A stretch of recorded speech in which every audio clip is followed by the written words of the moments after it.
De retour sur le plateau de la tranche info sur Canal 10, place maintenant à l'échange et au débat. Et comme je vous l'annonçais avant la coupure pub, je reçois la psychoanalyste et docteure en sciences humaines, Hélène Migerel. Bonsoir Madame Migerel. Bonsoir. Donc vous nous avez livré justement dernièrement, il y a peut-être une semaine, voire 2 semaines maximum, un texte justement sur un peu la crise que l'on traversait. Et justement, je voulais vous inviter ce soir de façon à ce qu'on puisse décrypter un peu votre vision et votre analyse de ce qui est en train de bouleverser nos vies depuis plus d'1 an maintenant. Et je voudrais rentrer dans le vif du sujet directement avec vous. Comment vous expliquer un sujet qui a fait énormément débat, qui vous a fait réagir, à savoir ce faible taux de vaccination ici en Guadeloupe ? Alors, depuis le début de la pandémie, parce que c'est quand même une histoire extraordinaire qui arrive de par le monde, depuis le début de la pandémie, il m'a paru nécessaire d'analyser ce qui se passait ici, dans une région comme la nôtre, et d'écrire. Parce que l'anthropologue doit être témoin de son temps et laisser des traces. Et ce ne sont que des écrits qui peuvent laisser des traces. Et aujourd'hui, je suis à ma 20e publication concernant la pandémie. Je crois avoir un peu cette possibilité de synthétiser tout ce qui se passe, l'impact que ça peut avoir sur les comportements des personnes entre elles et aussi, si vous voulez, une vision d'ailleurs. Nous avons une vision nous d'ailleurs, mais l'ailleurs a aussi une vision de nous. Et c'est ça qui est intéressant. Donc ce sont des interactions qui, à mon avis, méritaient d'être décryptées. Alors, pourquoi le si bas taux vaccinal? Et c'est ce qui interpelle tout le monde de partout. On pense que la Guadeloupe est le pays où le taux vaccinal est le plus bas. Ce n'est pas vrai. Ce n'est pas vrai du tout. Il faut aller voir ailleurs et se rendre compte que dans certains pays, c'est encore un taux beaucoup plus bas. Alors, il y a une histoire à ce bas taux vaccinal. D'abord, ce que j'appelle la méfiance de départ. Au mois de décembre, je crois, 2019, quand l'annonce de la pandémie est arrivée en France, le gouvernement ne l'a pas pris au sérieux. La ministre de la Santé, à l'époque, ne l'a pas pris au sérieux et se dit la Chine est un pays lointain, donc il n'y a pas de danger chez nous. Et il s'est avéré que personne ne pensait que ça allait devenir quelque chose d'aussi dangereux. Et puis, il y a eu si vous voulez, des processus qui n'ont pas permis aux gens d'adhérer à cette réalité de la pandémie. D'abord, il y avait un supplément de masques en France. Ces masques ont été envoyés en Chine. Et quand il a fallu avoir des masques, on a demandé aux Français et à tout le monde de confectionner les masques anti-jus. Donc, il y avait le schéma sur Internet et tout le monde s'empressait de confectionner ses propres masques. Et puis, il y a eu quand même certaines magouilles et il a fallu commander des masques de Chine. Donc, il y avait vraiment quelque chose de l'ordre, je dirais, de la confusion qui se jouait là. Nous qui étions loin dans cette région d'outre-mer, on ne comprenait pas trop qu'est-ce qui se passait. Alors les mensonges ont commencé. D'un coup, c'était nous avons tous les équipements nécessaires et de l'autre côté, ici, il n'y avait pas de surblouse, il n'y avait pas de masque, il n'y avait pas de gants. Et ça a été aussi une espèce de bataille médiatique où on a vu donner face à une caméra une boîte de gants à des infirmières libérales. Alors, vous comprenez bien qu'une population à qui on n'explique rien, à qui on ne dit rien, et qui se retrouve dans une situation à regarder ce qui se passe au loin, bien sûr, elle ne voit pas arriver le danger. Et puis, il y a eu vraiment un manque de tout. Il y a eu un manque de tout à telle enseigne qu'on était déjà confinés quand la psychiatrie, le service, l'hôpital psychiatrique a reçu des masques. On était déjà confinés, c'est-à-dire qu'on était en retard. Et au CHU, les soignants se disaient, mais comment faire ? avec des sacs poubelles, ils ont confectionné des surblouses. En France, il n'y avait pas de réanimateurs, c'est-à-dire ces appareils. Tous ces respirateurs qu'ils devaient faire. Voilà. Et alors, premier vaccin qui arrive, AstraZeneca. L'AstraZeneca est au banc. Je dirais, au banc de l'acceptation, parce qu'AstraZeneca a des effets néfastes. Je ne parle même pas d'effets secondaires, je parle d'effets néfastes. Ce qui a été dit, AstraZeneca a été suspendu durant 3 jours. 3 jours après, la haute autorité de santé. Voilà. De santé a décidé que AstraZeneca pouvait être administré, mais seulement de préférence aux personnes âgées. Donc, une espèce de méfiance originelle. Pourquoi l'AstraZeneca devait être administré uniquement à des personnes âgées? Là, on était, si vous voulez, dans l'ère du soupçon et de la suspicion. Est arrivé Pfizer, avec bien sûr la promesse de vaccins sûrs, et on a commencé à comparer les taux entre Pfizer et les autres, exact. Moderna qui arrivaient. La guerre des vaccins était Exact. enclenchée. Exact. La guerre des vaccins est enclenchée en France, mais en Guadeloupe, il n'y a pas d'explication. Il n'y a pas un scientifique sur un plateau télé ou à la radio venu expliquer ce qu'est une pandémie, ce qu'est un virus, quelles sont les précautions à prendre. On a parlé des gestes barrières, ça on l'avait compris. Mais il y avait une communication qui était très gouvernementale, mais c'est vrai qu'aucun médecin n'a pris la parole pendant quasiment 1 an et demi. Personne n'expliquait avec des mots simples à cette population qui est la nôtre, cette population guadeloupéenne, ce qui arrivait là et quelles étaient les précautions à prendre et surtout quels étaient les dangers à éviter. Alors, en France, parce qu'il ne faut pas oublier que nous ne sommes pas au bout du monde et que nous sommes reliés quand même par des outils informatiques et que les gens écoutent. Ailleurs. En France, on a vu défiler beaucoup de spécialistes, des hauts scientifiques qui le mardi disaient quelque chose, ce même scientifique le vendredi en disait une autre. C'est-à-dire qu'on était dans une espèce d'embrouille où personne ne comprenait rien. Et puis il y a eu la pédagogie. Quand on a commencé à confiner, parce que il y a eu l'absence de pédagogie. C'est-à-dire qu'il y a eu une communication qui ne s'est pas faite. Et qui ne s'est pas faite non seulement en temps et en heure, mais une communication qui ne s'est pas adaptée à la population. Parce que quand on s'adresse à une population pour faire de la prévention ou pour faire une information surtout scientifique, parce que nous ne sommes pas tous ici des scientifiques, eh bien, il faut savoir employer les mots qui vont toucher les représentations des individus.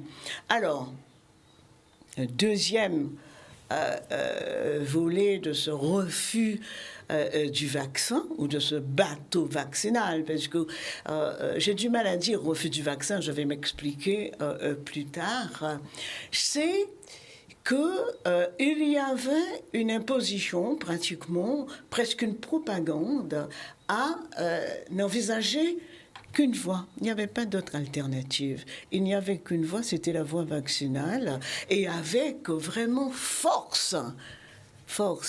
Et là, la mémoire traumatique est remontée à la surface.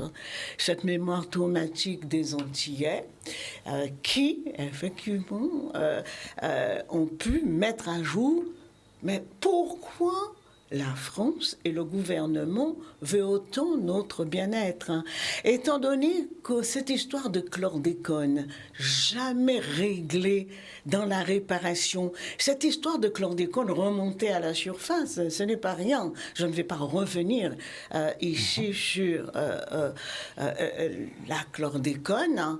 Et puis les sargasses, ces sargasses qui ont investissent les personnes habitant sur les côtes et apparemment les municipalités n'ont pas les moyens financiers nécessaires de traiter ces sargasses et il n'y a pas de coup de main. Alors il y a là un parallèle à faire avec la Mokogadis. La Mokogadis en Bretagne avait pollué, et bien la mer avait été dépolluée, même si les habitants avaient donné un coup de main, mais il y avait une prise en compte étatique de cette pollution. Il fallait absolument que la plage ou que les plages de Bretagne redeviennent ce qu'elles étaient. L'État a débloqué des millions et ils ont réglé le problème. Absolument. Et nous voilà embarrassés avec les sargasses. Les pêcheurs sont embarrassés avec les sargasses parce que les hélices des bateaux se prennent dans tout ça. Alors, chlordécone, les sargasses et puis l'eau. Il est mis en avant les gestes barrières.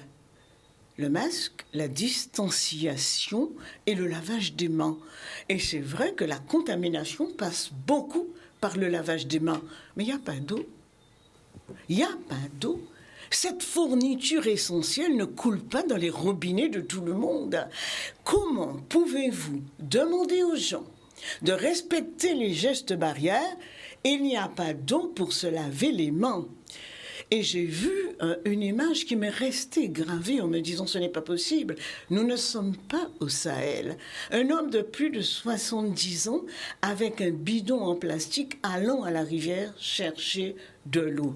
Il aurait peut-être fallu commencer par ça, c'est-à-dire se forcer à prendre l'eau en considération pour permettre aux gens d'avoir ce geste barrière. Alors, je parlais de pédagogie où il n'y a pas eu d'explication simple. Et puis, il y a, en troisième position, cette notion bien religieuse, le fatum, c'est-à-dire le destin. Il y a une espèce de fatalité qui dit que, ce qui arrive doit arriver et... mais c'est une notion religieuse. Je veux dire que nous revenons dans les temps de la colonisation où cette religion a été inventée. C'est une notion religieuse chrétienne. Donc automatiquement, les gens aussi ont cette possibilité de recours en se disant je peux effectivement déroger à la règle. Et qu'est-ce qui se passe encore aujourd'hui? La guerre des vaccins recommence. Janssen, première dose, pas suffisante, dit la France. Il faut une deuxième dose, mais une deuxième dose de Pfizer ou d'AstraZeneca. Et là, on est encore dans la guerre des vaccins. Mais la confiance dont ceux qui se donnent à voir, les gens ont le droit aussi de penser à leur niveau. Donc, nous sommes encore dans une espèce d'embrouille. Alors, on entend que le Japon a suspendu Moderna pour des impuretés. Exact. Donc, Moderna.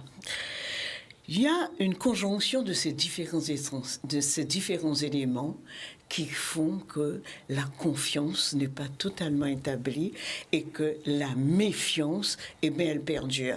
Mais ce qu'on a oublié de mentionner, c'est que cette méfiance, elle n'était pas due uniquement à la population outre-mer. En France aussi, il y a eu cette méfiance. Et les gens traînaient les pieds avant de se faire vacciner. Et la vaccination, comme dit le Premier ministre, c'est le pass sanitaire qui a accéléré clairement, très clairement. La vaccination, parce qu'en France, les gens ont pensé aux vacances, à cette liberté de loisir, et automatiquement, les gens sont allés dans les vaccinodromes. Donc, pourquoi nous désigner, nous, comme réticents ou, je dirais, butés pratiquement par rapport à cette vaccination? Il faudrait faire le parallèle, même si les populations ne se ressemblent pas. Mais nous avons des ressemblances. Et nous avons aussi des dissemblances. Donc, c'est un assujettissement, je dirais, ce focus sur Outre-mer, c'est quelque chose d'assez déplaisant. Alors, en plus, est venu s'ajouter le mépris pour la pharmacopée antillaise.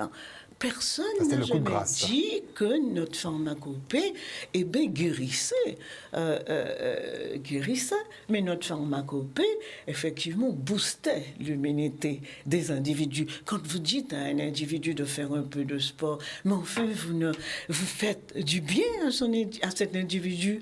Alors, pourquoi on ne peut pas, effectivement, permettre cette diffusion et amener la connaissance vis-à-vis de cette population des différents moyens de s'immuniser de façon naturelle pour lutter contre. Pourquoi insister dans cette unique voie vaccinale? Alors il faut savoir qu'en Outre-mer, le temps est différent. En Outre-mer, le temps est un temps social. Le temps n'est pas un temps industrialisé comme dans les pays d'Europe. C'est-à-dire que les gens mettent du temps à comprendre les choses, intégrer à les assimiler. de nouveautés. Et puis, c'est un temps de raison, je dirais, parce que se précipiter comme ça n'est pas justement de notre fait. Et pourquoi pas? Les questions sur l'immunité, non? On n'a jamais entendu donner des réponses sur cette immunité. Est-ce que, quand on a eu le Covid, parce qu'il y a des gens qui ont fait le Covid sans être hospitalisés, l'immunité, elle est de quelle durée? Est-ce qu'il va falloir vacciner les gens qui ont eu le Covid? Justement, ils disent que l'immunité naturelle, c'est que 6 mois, et l'immunité vaccinale, c'est 3-4 mois. Voilà. Oui, mais je dirais qu'il aurait fallu expliquer. Je parle de représentation. Nous avons une représentation de la maladie et une représentation de la mort. Et par rapport à ces données scientifiques, ce que j'appelle une polyculture de l'information. Il y a une polyculture de l'information qui n'a pas du tout été usitée, à telle enseigne que les représentations ont été gommées et on se trouve à 2 niveaux de compréhension. Très clairement. Vous avez même, je prends une petite citation, « En ces temps de souffrance et d'anxiété généralisée, alors que le chercheur s'accorde le luxe du doute, l'ignorant n'a que des certitudes. » Mais c'est vrai, parce que le doute est nécessaire à toute réflexion. On pèse le pour et le contre.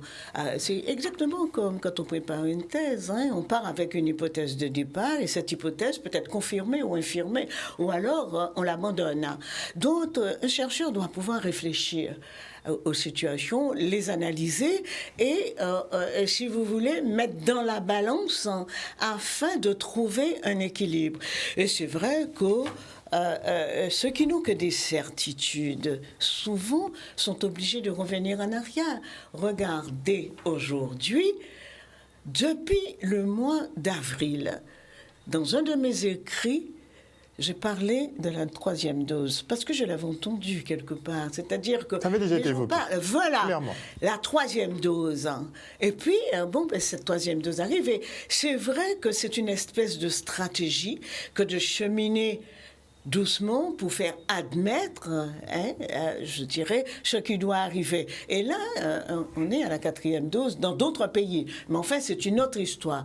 La France n'est pas encore à ce taux de demander aux gens de se soumettre à une 3e. C'est déjà prévu pour les personnes fragiles et les personnes âgées, mais pour l'ensemble de la population, attendons voir, attendons d'abord que ce soit dit avant de nous précipiter. Très bien. Alors vous aviez écrit un texte justement qui avait été marquant. France, pourquoi tant de haine? Donc vous pensez que, en plus d'être des citoyens de seconde zone, on a ce petit rapport haineux avec la France? Je dirais que, selon les circonstances, les rapports peuvent être mitigés. Les rapports ne sont pas si mauvais que ça. C'est-à-dire qu'à l'occasion de certains mots, à l'occasion de certains faits, comme l'eau, le chlordécone, les sargasses. Il y a des revendications qui se font jour. Et bien sûr, il y a forcément une espèce de rancœur. Et cette rancœur, elle n'est pas entretenue, elle peut s'atténuer, elle peut disparaître. Alors, pourquoi avoir titré France? Pourquoi tant de haine? Parce que ce bateau vaccinal a porté à la connaissance de la population française une espèce de réticence. Nous faisions de la réticence, nous disions non au refus. Alors, je parle de haine nécessaire. La haine est nécessaire à partir du moment, oui, la haine est nécessaire. Vous savez, quelquefois on emploie des mots, mais qui ont un sens légèrement différent, comme pour le mot amour, pour le mot désir. Voilà. Et la haine est nécessaire parce que la haine, c'est ce qui nous permet de nous différencier de l'autre et de reconnaître l'autre comme autre, même si nous avons une part de l'autre en nous. Mais quand cette haine est sur le versant du rejet, c'est-à-dire quand cette haine a été inoculée dans la discrimination, et où il y a une espèce de transmission de la haine, eh bien, ça donne ce que ça donne. Et on a assisté à des mots vraiment insultants, infamants, blessant narcissiquement pour la population d'outre-mer. On a assisté à ces mots-là sur une chaîne française, un jour de grande écoute. Et ça, ce sont des choses qui vont laisser quand même quelques traces. Alors, cette haine, comment elle a pu s'exhaler là? C'est un médecin qui parlait à ce moment-là, interrogé par un journaliste. Eh bien, c'est que il y a une espèce de vision d'infériorité portée sur Outre-mer. On connaît peu l'Outre-mer, mais cette vision est quand même restée parce que certains sont élevés dans une supériorité. Alors, je ne cesse de dire qu'il n'y a pas de culture inférieure, ni de culture supérieure, il y a des cultures différentes. Et c'est ce qui a permis à une personne, mais pas à une seule personne, parce qu'il y a eu une reprise dans un journal qui a été écrit, et de dire que ces Antillais, de toute façon, ils n'avaient pas besoin de vaccins puisqu'ils se soignaient en Rome et qu'ils avaient des pratiques vaudou. Alors, c'est méconnaître aussi la culture antillaise. Je veux dire qu'on ne peut même pas situer le vaudou dans des régions où ce vaudou existe. Et puis, nous sommes des illettrés. Mais cette haine exhalée, et je vais m'étendre ce soir pour qu'on comprenne bien ce qui s'est joué là, c'est que cette personne était dans sa toute-puissance, une posture toute-puissante. Et quand vous êtes dans une posture toute-puissante, vous ordonnez et vous ne supportez pas qu'on vous dise non. Alors, c'est joué le narcissisme exacerbé de cet homme-là, parce que ce n'est pas toute la France quand même. Il faut que ce soit clair. Ce narcissisme exacerbé de cet homme-là face au narcissisme de nous autres ici, et il a, dans sa tête, dans ses pensées, c'était que déjà, on vous accorde un bienfait et vous le refusez. Parce qu'il y a certainement d'autres personnes, je ne vais pas nommer, parce que je suis psychanalyste. Il y a certainement d'autres personnes qui ne bénéficient pas de ce privilège et vous le refusez. Mais ils font le comparatif avec les Africains, en fait. Dire que les Africains n'ont pas de vaccin et que nous, on a la chance, effectivement, d'en avoir. C'est vrai. Et bien sûr, eh bien, il a dit cette chose-là. Et ça a été très très mal perçu. Ça a été très mal perçu en Martinique. Je veux dire que si vous attaquez la Martinique, vous attaquez aussi la Guadeloupe. Nous sommes deux îles sœurs et il ne faut pas s'y tromper là-dessus. Il ne faut pas s'y tromper. Donc automatiquement, les réactions sont venues de part et d'autre, hein, parce que cette blessure narcissique qui arrive dans une période de souffrance, eh bien, c'était quelque chose de trop. C'était vraiment quelque chose de trop. On va marquer une petite page Mais oui. de publicité, docteur. Cette identification à la France tout entière et au gouvernement, c'est ce qui s'est passé pour cet homme-là. Et un autre est venu dire que, de toute façon, ceux qui ne voulaient pas le vaccin, on n'avait qu'à ne pas leur rembourser les soins, bien sûr. Alors, vous voyez jusqu'où ça peut aller. Et personne ne s'est excusé. Et j'insiste, jusqu'à présent, personne ne s'est excusé. On marque une petite page de publicité. On revient avec notre docteur en sciences humaines, Hélène Migerel. De retour sur le plateau du Focus, nous sommes toujours en présence de notre psychanalyste et docteur en sciences humaines, Hélène Migerel, avec qui, effectivement, on décryptait un peu ce petit rapport haineux que la France entretient avec nous. Oui. Alors, il y a la représentation de celui qui s'est permis de lancer ses insultes comme ça en direct, mais il y a aussi la représentation du journaliste qui a reçu cet invité. Est-ce que, à Paris, il n'y a pas un Antillais connaissant les Antilles pour venir parler de ce bateau vaccinal? Est-ce que sur le sol de la Guadeloupe ou de la Martinique, il n'y a pas d'experts et de spécialistes pouvant parler, des gens qui ont travaillé dessus? Vous savez, on fait des zooms pour tout, même avec le Japon, même avec la Suède.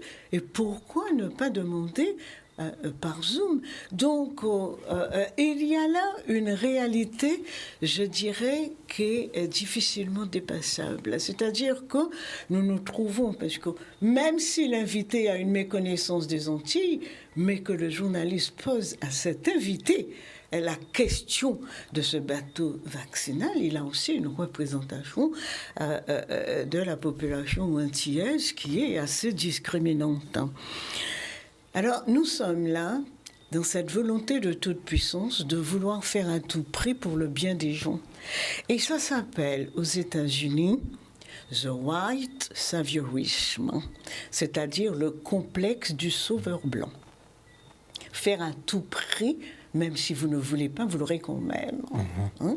Et aux États-Unis, je veux dire qu'ils sont dans la même dynamique aussi de réflexion par rapport à ce vaccin. Et pourquoi pas? Alors, c'est vrai qu'en France, le taux vaccinal a augmenté. Et ici, il a aussi un peu augmenté. Mais on a fait quand même la stratégie de la peur, là. C'était vraiment... on a joué sur la peur. Oui, les hésitants, ceux qui étaient hésitants, parce que beaucoup de gens attendaient de voir aussi ce qui allait se passer. Et attendaient peut-être un médicament et une prise en charge médicamenteuse. Et la peur... le fait que cette quatrième vague a été une quatrième vague particulièrement dévastatrice, mais pourquoi est-on arrivé à ce taux de contamination alors qu'on était à 0 décès et dans le vert? Pourquoi? On a laissé rentrer 38 000 personnes au mois de février, des gens qui venaient en vacances. On a laissé rentrer, entre juin et juillet, plus de 30 000 personnes. Et l'accusation portée sur la population antillaise avec son unique responsabilité, c'est quelque chose qui est assez troublante. Il y a 3 facteurs à cette contamination. Il y a d'abord ces étrangers qui sont arrivés. On me dit qu'ils étaient tous vaccinés, mais on sait maintenant que ceux qui sont vaccinés aussi ont une charge virale importante. Donc, il y a eu ces personnes qui sont venues. Il y a eu les migrants, c'est-à-dire les Antillais qui vivent ailleurs et qui sont venus voir leur famille. Et puis, il y a certainement eu aussi un peu de relâchement dans cette liesse, parce qu'après un déconfinement, une population open bar, jeune, s'oublie un petit peu. Mais est occulter la dimension de ce contingentement venu d'ailleurs. La seule responsabilité est montrée du doigt et les Antillaises et Antillaises, ceux qui vivent aux Antilles. Alors moi, je voudrais qu'on m'explique comment vivons aux Antilles avec 0 décès de Covid et une région dont le Var, qu'on puisse passer à un taux de contamination et un taux d'incidence aussi important. Très bien. Alors, quel est l'état d'esprit, donc, finalement, des Guadeloupéens? Alors, bien sûr, dans une situation pareille, vous comprenez bien que les gens sont dans un état déplorable. Quand je suis revenue là et que j'ai parlé un peu à certaines personnes, les personnes désignaient ceux qui avaient eu le Covid par les Covidés. Le Covidé ou les Covidés. Qu'est-ce que ça veut dire? Ça veut dire qu'on enferme cette maladie dans une espèce de classification, comme dans une boîte, afin qu'elle ne sorte plus et qu'elle ne fasse plus de mal dans sa propagation. On la met dans une situation figée et inerte. Alors je dis que l'imaginaire a des ressources inépuisables. Alors, l'état d'esprit, d'abord, c'est la peur. Cette peur qui est allée en augmentation avec les décès en accéléré. Jamais on n'avait eu autant de décès en accéléré. La peur pour soi, mais la peur aussi de son environnement, la peur pour les autres. Et cette peur génère du stress. Mais vous savez que la peur, ce n'est pas un phénomène banal. Et la peur collective, elle est d'emblée collective. Et cette peur, elle a été entretenue.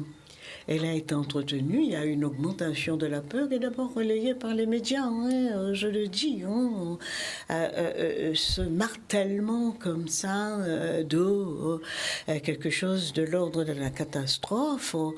Alors, cette peur, il faut la gérer. Mais justement, certains ont décidé que cette peur, susciter cette peur était nécessaire pour que les Guadeloupéens comprennent l'importance finalement du vaccin. Alors, quand un stimulus est trop fort, à ce moment-là, l'être humain se cantonne derrière une espèce de muraille et n'entend plus. Ça veut dire que ce n'est plus, c'est inopérant. Ce qu'on est en train de lui dire est inopérant et on a comme résultat l'effet contraire. On le voit bien quand on fait des études pour faire une information sur les accidents d'automobile, quand le stimulus est trop fort, je veux dire qu'il est inopérant.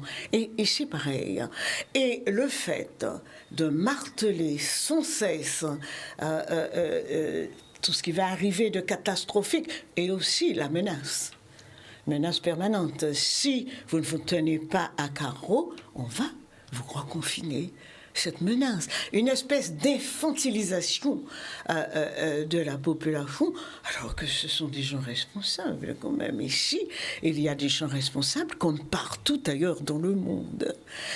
Et puis, le stress. Vous savez que le stress va déboucher sur des pathologies oculaires, des pathologies dermiques, des pathologies cardiaques. Est-ce qu'on peut dire que le stress tue ? Le stress en permanence.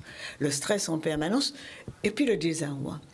Le désarroi face au tri qu'on est en train de faire.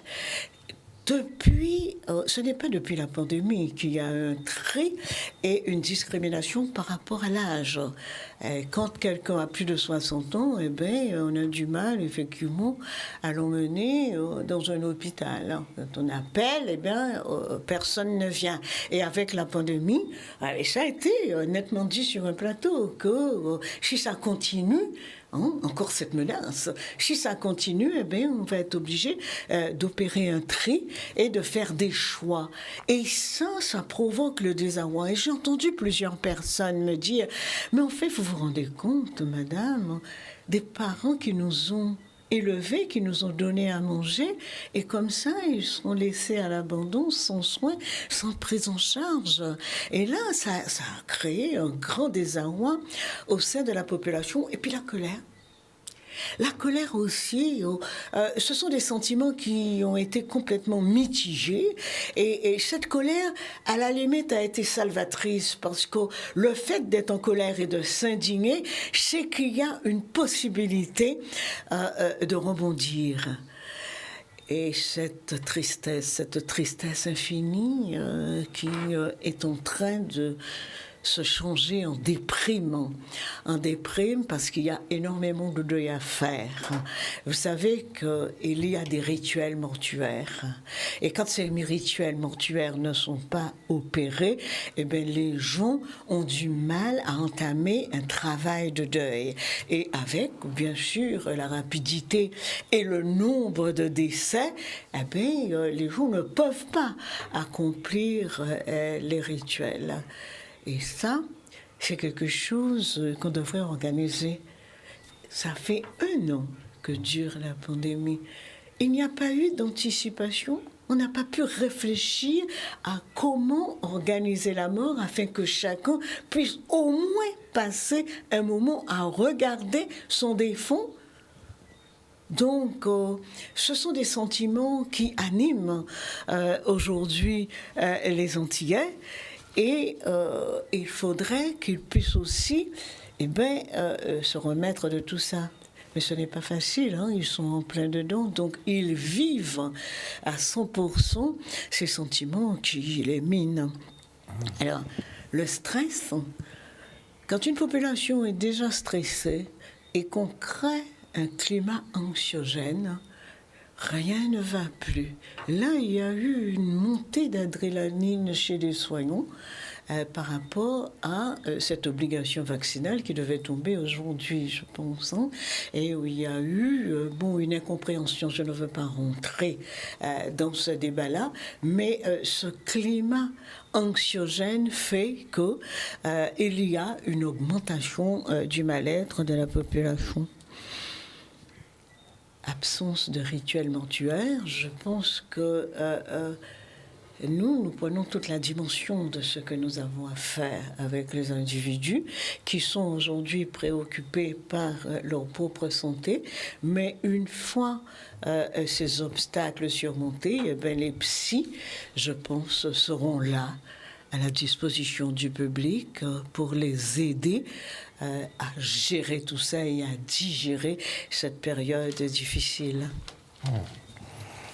Pensez-vous que le débat sur l'accès aux soins ait joué un gros rôle, et sur les traitements aussi? Alors, l'accès aux soins. Le coronavirus est un révélateur des inégalités, vraiment. Révélateur des inégalités, parce qu'on se rend compte que ce sont les revenus les plus bas qui ont un taux de comorbidité les plus importants. Et que la grande circulation du virus, trouve là un terrain propice. Parce que les personnes qui n'ont pas de choix doivent continuer à travailler. Certaines personnes doivent continuer à travailler parce que quand vous faites un petit boulot, vous continuez à travailler. Donc, automatiquement, vous vous exposez parce que ces personnes ne sont pas prises en charge, je veux dire, dans la prise en charge gouvernementale et financière. Automatiquement, quand il y a eu le confinement, ce sont des personnes qui avaient une exiguïté du logement. Donc, cette proximité du logement faisait que la contamination aussi a été beaucoup plus importante que dans les logements spacieux où les gens pouvaient ne pas exposer un tiers. Alors, la question de l'urgence, l'accès aux soins, la question de l'urgence, j'ai beaucoup entendu parler, mais vraiment, les gens se sont plaints de cette prise de Doliprane. Vous allez aux urgences, on vous dit de retourner chez vous et de prendre Doliprane, et ces personnes, quelques jours après, se retrouvent dans une situation difficile aux urgences. Entre les deux, il n'y a rien eu. Entre deux, il n'y a rien eu. Pourquoi il n'y a pas de télémédecine où les gens, effectivement, auraient pu avoir un suivi, que ce soit par leur médecin traitant ou que ce soit par un médecin de garde? Pourquoi il n'y a pas eu de conseils et d'informations jusqu'à ce que les gens s'aggravent? La question peut être posée. Surtout sur un territoire où la télémédecine est en plein développement, puisqu'on est un des rares territoires à maîtriser cette technologie. Écoutez, la télémédecine cardio a été supprimée. Voilà, justement. La télémédecine cardio a été Exactement. supprimée et on voit son manque. Enfin, alors que la télémédecine cardio ici faisait l'objet d'excellence. Et vraiment, on se vantait d'avoir une des meilleures télémédecines cardio de la Caraïbe. Elle a été supprimée. Je ne sais pas sous quel motif. Mais aujourd'hui, on voit quand même qu'il y a un manque à combler. Pourquoi? Je ne sais pas. Alors, entre les deux, est-ce qu'il n'y aurait pas eu à mettre en place une cohésion entre médecine de ville et hôpital, une espèce de va-et-vient pour ne pas laisser les personnes livrées à elles-mêmes à leur domicile, même si les infirmiers libéraux font un travail extraordinaire. Mais enfin, est-ce bien suffisant? On doit se poser la question, est-ce bien suffisant? Alors, cette complexité autour du médicament, bataille pour l'ivermectine, d'autres médicaments, et ces médicaments ont été retirés des pharmacies en Martinique. Ces médicaments ont été retirés en pharmacie en Martinique. Et la question a été posée à l'Agence régionale de santé de Martinique qui a dit que nous, l'Agence régionale de santé n'avait aucune compétence à retirer les médicaments. Et ce sont les pharmaciens eux-mêmes qui, en proie à la responsabilité d'appréciation, avaient retiré ces médicaments. Alors aujourd'hui, en Guadeloupe, on trouve de l'ivermectine, bien sûr, avec ordonnance. C'est remis en vente.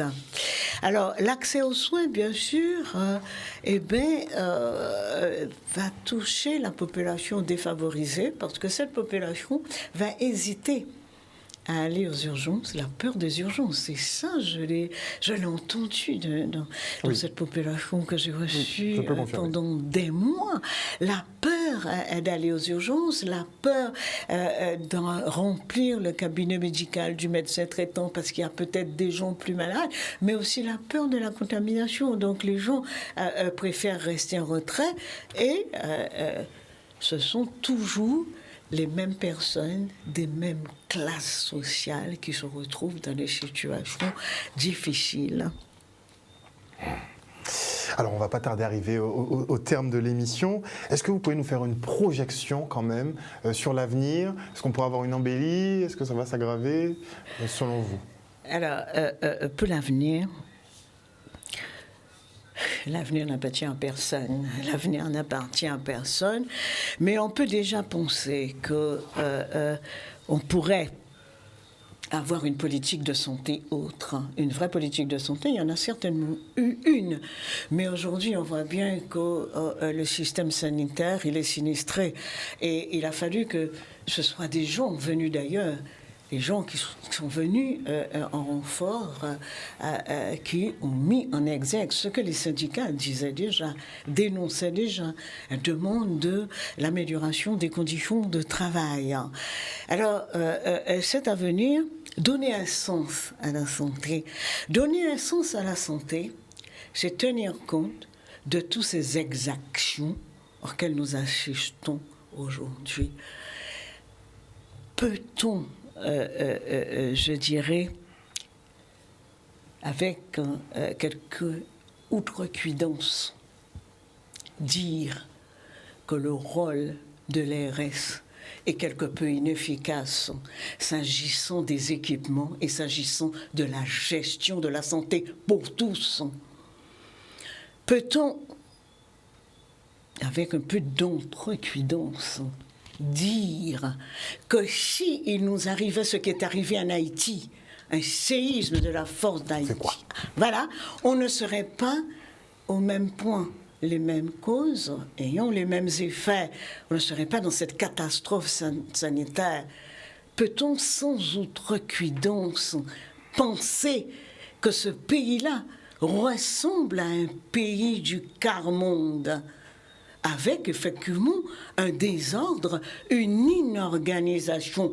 Alors que je dis ça, d'aucuns me répondent non, non, parce que ce pays est un département français au même titre que les Alpes-Maritimes ou bien que la Loire-Atlantique. Eh oui, peut-être. Alors, un système de santé décent, mais un système de santé décent ne peut pas se faire sans soignants, bien sûr. Et cette obligation vaccinale des soignants qui les perturbe, je dirais qu'il faudrait quelque peu qu'on puisse en parler avec calme et sérénité. Aujourd'hui, on ne peut pas induire un débat contradictoire. Il n'y a pas de débat contradictoire. Et ce que je fais aujourd'hui, ce n'est pas un débat pour le vaccin ou contre le vaccin. Ce n'est pas du tout mon objet. Je ne rentre pas dans... c'est un tunnel. Je ne rentre pas dans ce tunnel-là, mais j'observe ce qui se passe et en essayant, à mon niveau, parce que ça fait aussi partie de mon métier, à mon niveau, peut-être, de porter des solutions et de soulager la population en situation de souffrance. Alors, ce qu'il faut remarquer, c'est qu'il y a eu la visite de 2 ministres, le ministre d'Outre-mer et le ministre de la Santé, visite de soutien, mais qui ont apporté dans leur bagage quelques lits. Très peu de temps après, un messager est arrivé, un messager venant d'une candidate à la présidence de la République est venu proposer 13 lits de réanimation. Exact. Pourquoi maintenant? Ça aussi, ça permet de nous interroger. Alors, moi, je dis que les urnes recèlent des surprises à temps fixe. Les urnes recèlent des surprises à temps fixe. Alors, je voudrais quand même, parce que les soignants, ce sont des personnes, les soignants, ce sont des personnes qui sont, c'est le corps de métier le plus aimé avec les pompiers, de tout temps et dans toutes les populations. Dans toutes les populations et de tout temps. Un hôpital ne peut pas fonctionner sans soignants. Ces soignants ont été applaudis, et vraiment ont été applaudis par les populations. Quand il y a eu l'incendie au CHU, ils sont devenus nos héros qui ont sauvé des vies au détriment quelquefois de leur propre santé. Quel sort leur fait-on aujourd'hui? Alors, il faudrait que nous prenions conscience aussi de ça et que la population puisse réfléchir à ce qui se passe ailleurs ou ici. Mais enfin, ce qui nous intéresse, c'est d'abord ici. Il y a une demande de collaboration que j'appelle une collaboration délation entre la sécurité sociale et l'ARS, qui stipule que pour les psychologues, parce que nous aussi nous sommes dans le lot, pour les psychologues, eh bien, tous les 15 jours, la sécurité sociale devra signaler à l'ARS les gens qui ne sont pas vaccinés et qui seront prises des sanctions contre ces personnes. Et même si ces personnes, oui, les écrits sont là, et même si ces personnes ont un cabinet en libéral conventionné, la convention leur sera enlevée. Ça veut dire tout simplement qu'on est en train de menacer les gens, de les laisser mourir de faim. Ça s'appelle la mort par inanition. Mourir de faim.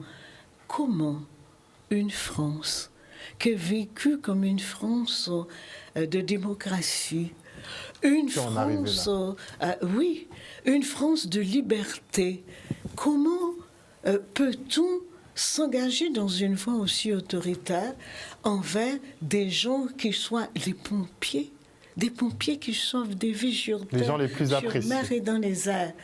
Donc, en conclusion, je dirais, et j'ai vraiment réfléchi à ce que je dirais en conclusion, et j'ai choisi un extrait de Potemkin de Jean Ferrat qui dit « Mon frère, mon ami, je te fais notre alcade. Marin, ne tire pas sur un autre marin. » Ils tournèrent leur carabine Potemkin. Merci beaucoup, docteur Migerel, en tout cas, d'être venu sur ce plateau et de nous avoir livré effectivement votre analyse sur la crise sanitaire. Malheureusement, le temps nous fait défaut, mais je planifierai une autre entrevue avec vous pour qu'on puisse un peu creuser sur ce qui se passe dans nos têtes et dans nos cœurs. Merci encore. Moi qui vous remercie, Monsieur Luce. Voilà, chers téléspectateurs, nous sommes arrivés au terme de ce focus. Merci de nous avoir suivis. Il est disponible de toute façon en replay sur le Facebook de Canal 10 Télévision. Passez une bonne soirée. On se retrouve demain et je vous fais plein de bisous. Bye bye.